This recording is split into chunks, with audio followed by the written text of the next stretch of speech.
we've been talking about periods of time, I think maybe Howard was here 30 years ago, yes, if I'm correct? Was it 30 years ago you were here last? Yes. Yes, and I first came here a little longer than 30 years ago, but not by much. And we heard that there weren't many books about Károly Kós then. But I had volumes like this, which I just put on the bookshelf maybe yesterday, but I looked at the dates and it's 2004 and 2005.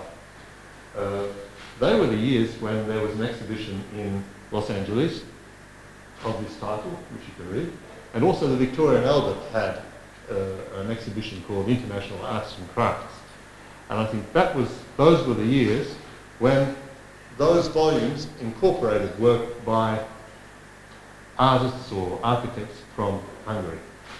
And I think that is a very big change, because when I first came here, I mean, my teachers liked using pattern language and worked with Christopher Alexander and so on, and they loved arts and crafts architecture. They loved the work of the Finnish architects, but they never showed us anything about Károly Kós or Hungary. So when I came here and saw these works by Károly Kós, I was very amazed that, one, you could see the similarities and the connections, but you couldn't find them in the books. And so from that small period between 1989, 1990 and 2004, 2005, we reached the point where we re-arrived back into the canon and become represented again. And since then we've had another 15 years, so I think we'll now progress, and I'll show you some images. Another thing is, only last year was the first time I was able to visit the studio. Okay, so last year was the first time I was actually able to see the studios of Saarinen and Lindgren and Gazalikas with my own eyes. And I'll just show you some of these images, just because I think it makes very poignant the background which influenced the young architects in Transylvania, because there was a very, very important proponent of art in Hungary called Géza Moroti. He was a sculptor, and he was invited to Finland because of the Hungarian interest. They were going to make a book about Finnish art and architecture, and so Moroti, Géza Moroti, visited Saarinen and those as well. He visited this place and he made many photos and brought back many things, and Károly Kós was working for him. So I think that you can sort of feel the enthusiasm that at least I feel when I go to visit, when I saw this place. And I'll just show them quickly, because I think many of you have been here and know these buildings. But especially to go inside and see these beautiful interiors, you could really feel the background that was also very strong in influencing the people here in Hungary. So I'll just flick through these ones very quickly. But I think you would agree that they're certainly masterpieces, these works, and of course the National Museum in Helsinki. Now, so we have these young architects. In fact, they called themselves the Young Ones. That was their name. They were a small, at that time the architecture was taught, it was a technical university, but it was in this side of town, actually where the University of Alta is today. The Eötvös Loránd University was on that side, and there was only 20 or 30 students in each year. And so they got on very well, and they had a good time learning architecture. And I think one of the things that was important for them, it's what I call the cultural landscape. Because Kós, he came from Transylvania. He was the only one in that small group who came from Transylvania, and he was one of the very few people who came from anywhere other than Budapest. So nearly all of the young architects-to-be came from Budapest itself. He, on the other hand, came from this magical place which was quite a long way away, and which, as we've heard, is like a treasure house, and is very important for the traditions and the memories of Hungary. And so, while they were students, they were going there many, many times to investigate and draw. I think this is a photo I like very much on the left-hand side. This is this group of students. Kós is on the right-hand side, sort of not at the top right corner, just below. But this is one of my favorite photos because it says 2 by 2 is 5. I'm sure some mathematicians would not agree with that as a proposition. But for me, I think it's a very, very good description of what we understand as being architecture, where we have to make something that's more always than whatever. But you can see these wonderful drawings. And these are from his time as a student. And these were actually also published in magazines at that time. And this is part of the, you can see this is the student magazine up on the top left-hand corner. And it's one of the little piece of graphic work that they made for the student magazine. And you can see the 4 students disappearing off into Transylvania to document and so on. So this was part of this atmosphere. And here, in fact, are some of the pages from the sketchbooks. This is actually from the village of Torocko in Transylvania. But already, this is some later work by Kós. You can see that they're not just interested in the form of the buildings or the structure of the buildings. The drawings, I think, in themselves are very clear in teaching us about the way the material, the wood and so on is being used. But it's also showing they're very, very interested in the form of the buildings, the way the farmhouses and the village houses are structured, and the way we have the farmyard and so on. And already, this is one of his student works. And this is, I think, a very, very important turning point in architecture in Hungary at that time. This is called a small, design for a small country house, an experiment in the direction of a secular folk style. So it's an attempt by Kós to make a new building using his studies of folk architecture. And this was made in 1906, and this was exhibited in an exhibition, and it was published in one of the magazines as well. So, together with all of these...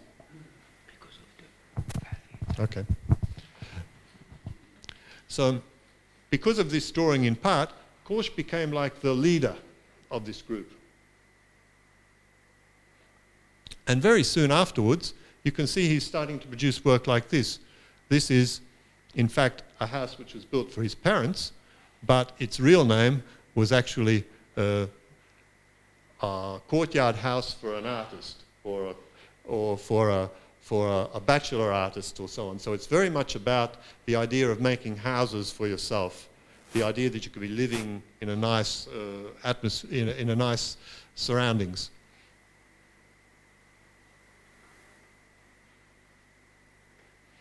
And these are some of the interiors for that. And I think if we look back at the finished work I showed you at the beginning, you can see that there's a very strong background. But if you look at these interiors, not only the furniture, but even the decoration is bringing to us this atmosphere of Transylvania. Kós worked together at this time with another architect called Eda Torocko-Vigond. He was a slightly older architect who had a lot of work, did a lot of work with interiors. And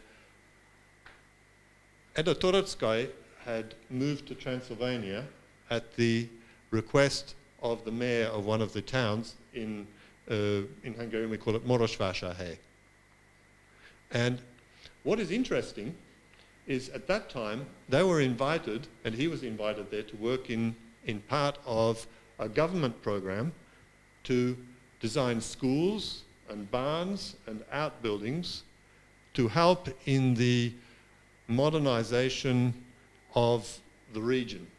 So there are many, many of these types of programs, and so this architect was working specifically with that.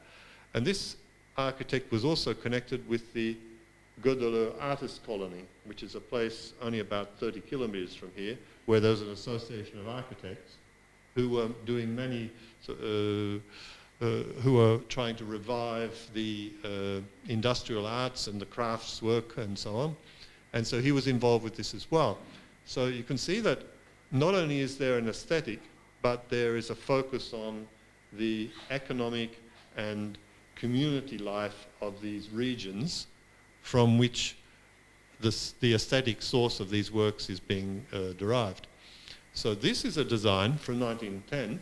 This is a period when Kós and Toroczkai were working very close together for a folk art museum in Marosvásárhely, in Targomures, in Romanian language. And you can see that these buildings are in fact, if you, apart from one which has been moved from another location, they're actually in fact not replicas of existing buildings, but fantasy ideas, almost a utopian type of examples. And you can see how the courtyard, which in this sense is using the Hungarian word élet, which means life, which is a term they still use in some parts of Transylvania for this. And in my understanding, applied artists were going to move and live to this place and live in this community.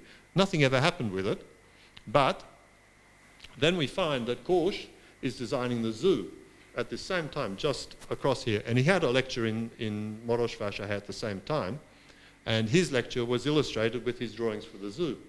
And for me, the zoo is inspired by this, for example, this is a Calvinist church in Transylvania, in the Kolotaszeg region where Kós lived. And if you go to the zoo, you'll find that they have the birdhouse. And of course, you can see the Finnish connection as well, but you can see this connection to the Transylvanian. And you find these buildings, which are like an essay in human scale and the type of architecture that you could see. You can imagine these same type of buildings being in that folk art museum in Marosvásárhely or so on. They're examples of how we can make buildings of human scale that are artistic and so on. There were farmyards. It's just a little bit slow. And some of these are his wonderful drawings. This is the bison house, and you can find, if you go to visit the zoo, most of these you can see today. So what I'm starting to say is that they were thinking about communities of buildings connected to the culture and being places for artists to live. And then if we keep going, we find that it's not by accident that there is government assistance in some of these programs, or the work of the municipalities. So for example, in 1909, with one of his student friends, György Dénes, or Dénes György if I change the name into the right order, he was another of those students in that picture around the 2x2 is 5. They became founding members of the artists' colony in the town of Kecskemét, where the mayor was being very progressive, and the artist colony was very much connected to the idea of how the city could progress.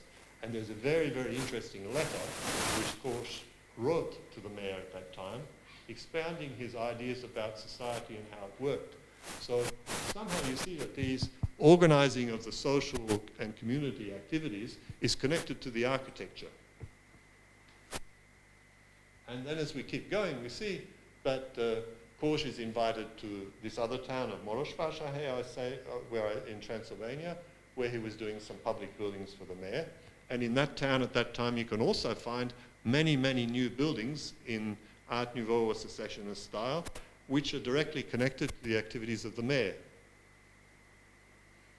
And then you start to see, in that same time, in Budapest, there were 40 schools, primary schools with kindergartens built by the municipality as part of a program to build schools. And this is the one which Kós and György Dénes built. And if you go to visit this one, you'll see that there's a very interesting idea of how The school is a type of a community. It has little courtyards, interesting gates in the street, and the teachers are living there. There's a primary school, there's a kindergarten, and has a lovely playground. And if we keep going, we see, for example, in the east part of Transylvania, where it turns out it was very important for the locals to have architecture which expressed their local identity. This is the National Museum of the Settlers. And this one was built also through national funding as a type of community centre. So it had a library, it had places for exhibition of art, it had places for the exhibition of folk objects as well. And it also had an idea that they were going to move folk buildings to the vicinity next to the museum as well. But this museum is even working today exactly in the same way as it was working then, as a very important part of this community in the town of Sventa György or Sepsiszent György. Just so, we'll go back. And if we keep going, we're talking about a very small period of time here from 1910 to 1913. This, for example, is the center of a garden city called the Vernacular Estate on the edges of Budapest. It was outside Budapest then, but now it's part of Budapest, which today is now called Károly Square. And this center of this, Kós made the proposal, and he went back to the medieval forms of some of the Transylvanian cities in finding the urban form. And you can see the bridging across of the streets and the treatment of the architecture. You can find connections, of course, with the Finnish or even some of the English arts and crafts, or even the work of Richardson, of course.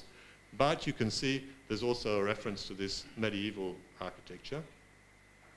And so what I was trying to say by showing you these ones is that these works of architecture are connected to a social modernization and programs for developing the standard of living in an entire country which is growing very quickly, but also in a city, in this case Budapest, which was growing very, very quickly.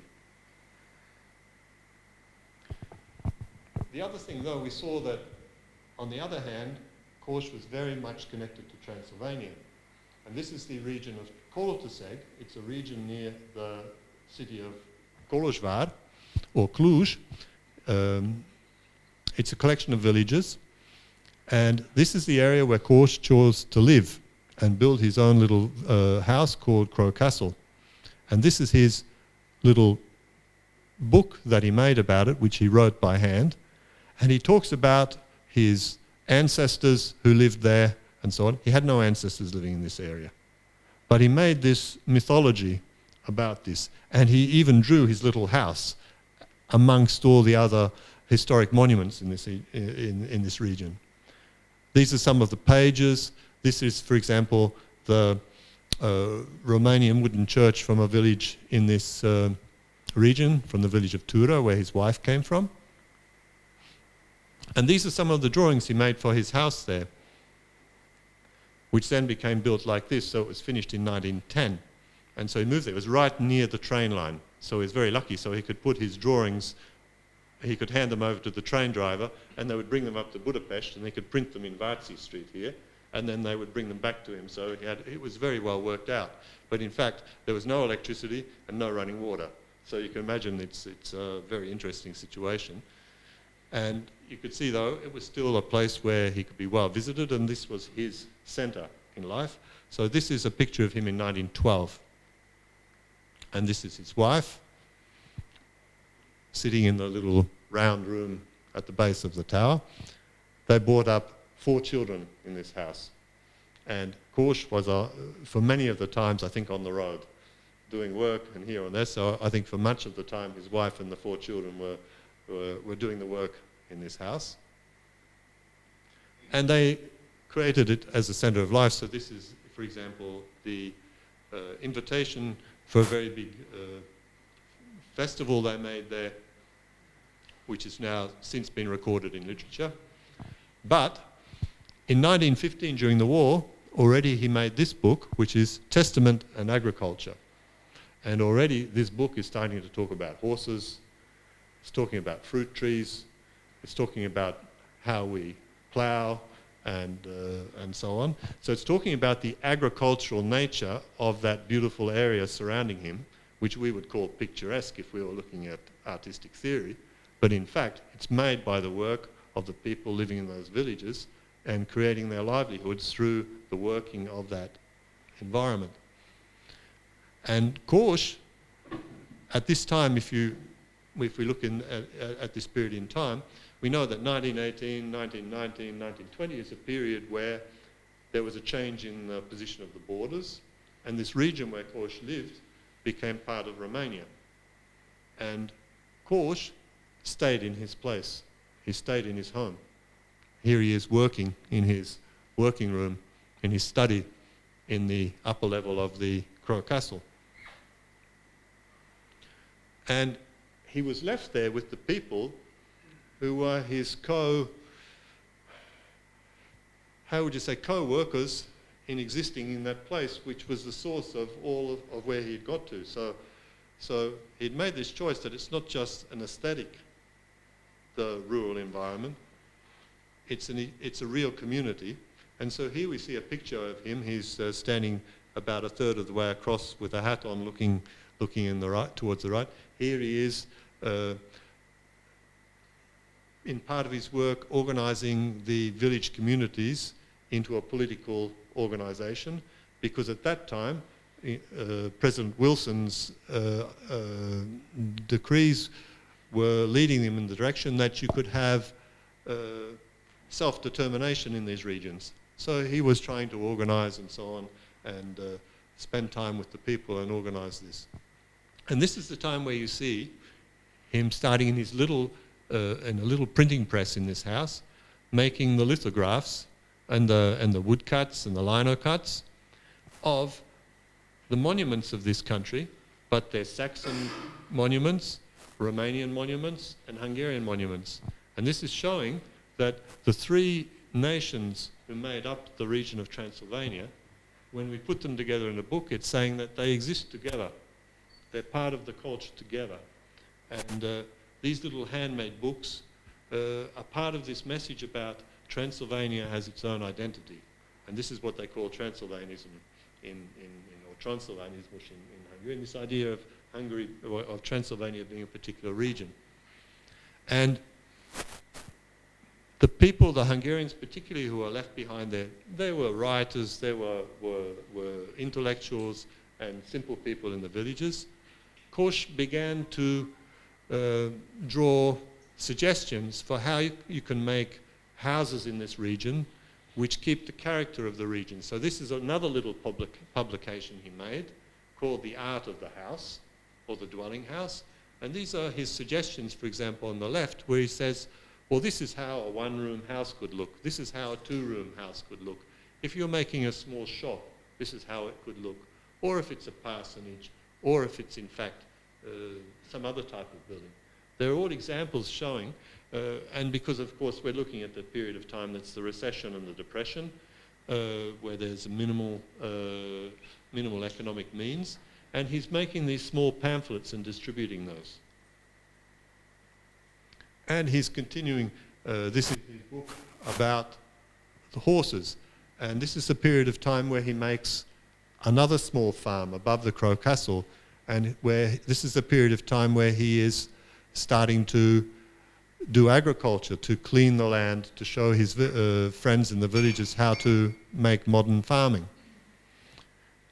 This, for example, is an image of our agricultural school, which they made for teaching the young people in the village how to farm.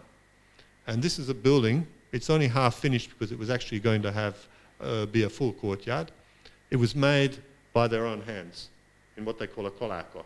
So they built it themselves. So Kós designed it, they built it, they found the land, land was given to them, and they moved the belfry of a nearby church to the centre. And this was working for about 5 or 6 years.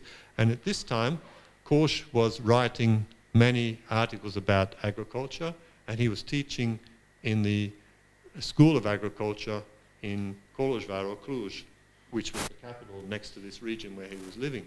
So you can see that now all of these activities are starting to go towards how we can uphold the traditions and how we can keep living somehow in a way where we're going into the future as well. And so, for example, this is Jerzy would know this one because it's not so far from where he's living. This is, for example, a small public school which was designed by Kós. This, for example, is a historic building just outside Cluj in central Transylvania, where Kós made the design for extending it. It was a Gothic church, and he extended it and built the tower. Kós was very, very instrumental in developing the protection of monuments in this region.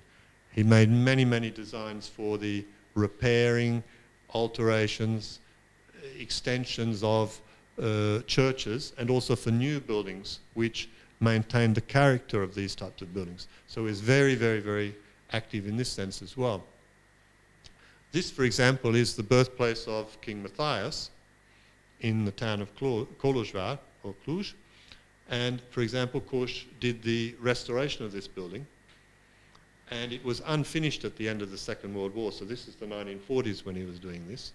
So he found some students, or the students found him, and together they finished the building and moved in and lived in it for a while as a college. This, for example, is his textbook on agricultural architecture.